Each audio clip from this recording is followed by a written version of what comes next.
much for taking the time to be here and hopefully ask me a few questions about what we need to do to get this country on track. First of all, I want to thank Laura for the wonderful introduction. I'm very grateful to her. I'm very grateful to you. Thank you very much, Bob. I also want to acknowledge Buzz Malone, Lucas County Chair. Where'd Buzz go? Great friend of mine. Thank you, Buzz. Appreciate you.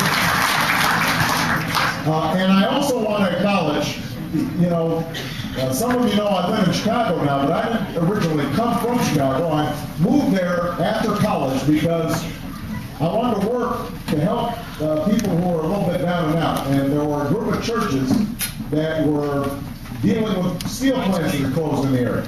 And thousands of people had been laid off to work. And so I was hired to be a community organizer and help set up job training programs for the unemployed and try to bring economic development to regions that have been forgotten. And I did that for 3.5 years, a great experience, one of the best educations I ever had. Because it taught me that ordinary people can do extraordinary things. But what I also learned being an organizer was that organizers are underpaid and they're underappreciated.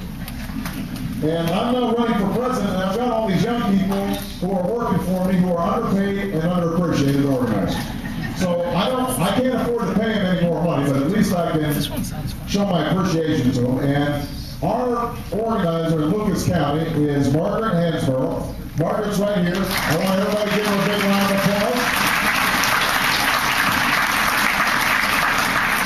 Now, one of the things I can do to help Margaret is to make sure that I remind everybody, we want you to caucus for me. And if you aren't already a signed supporter and you like what you hear after this town hall meeting, then we'd love for you to fill out one of these supporter cards so that we can keep track of how many people might be caucusing for us on January 3rd.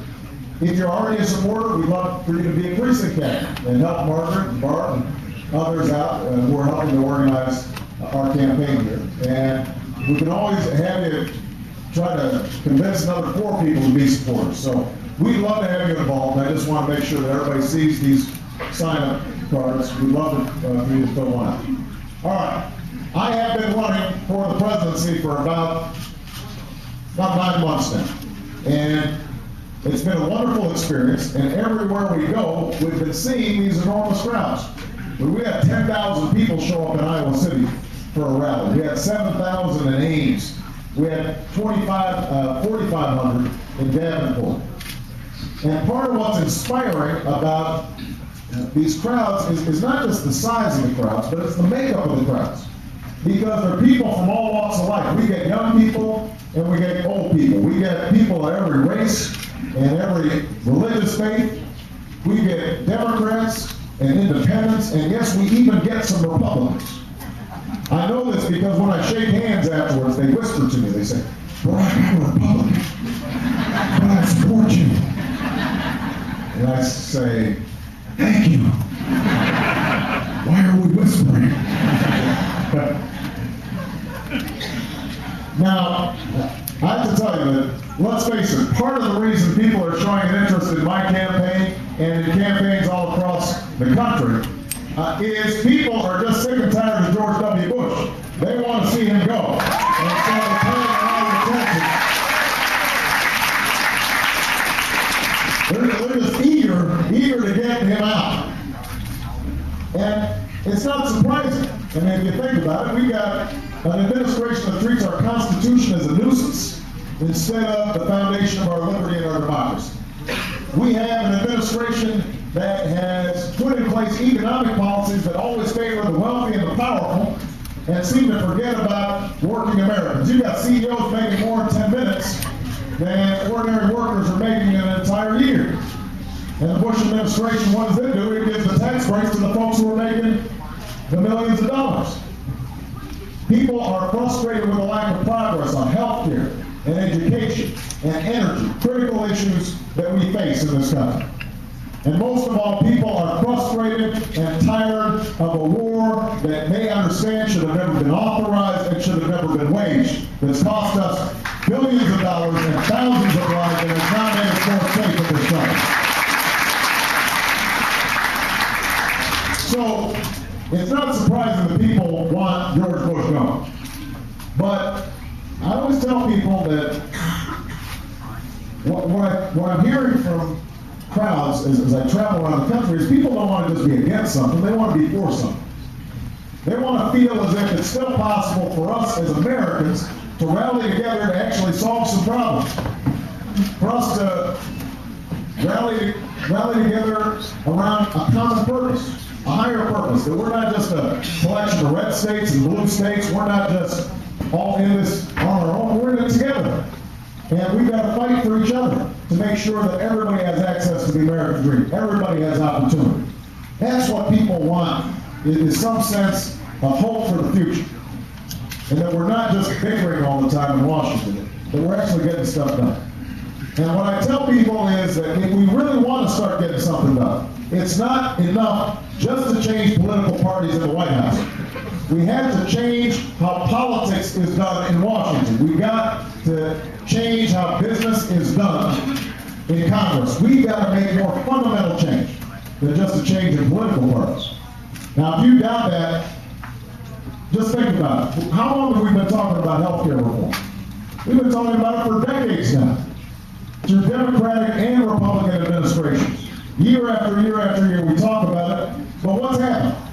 The only thing that's changed is more people are uninsured, and people who have health insurance, your premiums, your deductibles, your co-payments are all going up. Average family paying 78% more for health care than they did when George Bush took office. Well, why is that?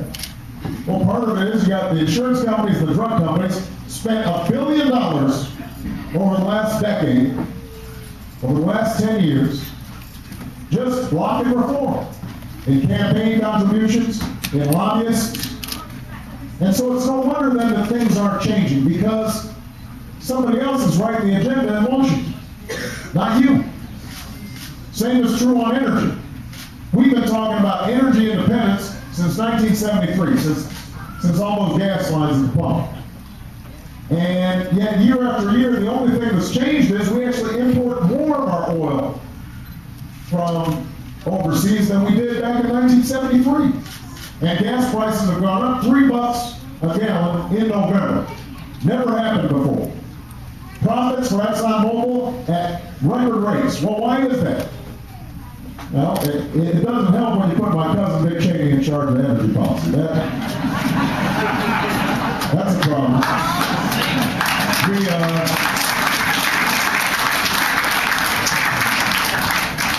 We've been trying to hide that for a long time. Everybody's got a black sheep in the family.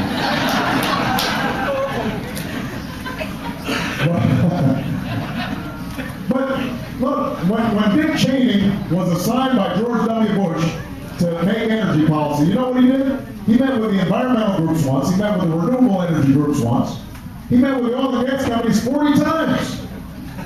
40 times. Well, is it any wonder that that energy proposal that he came up with helped big oil, but it didn't help you?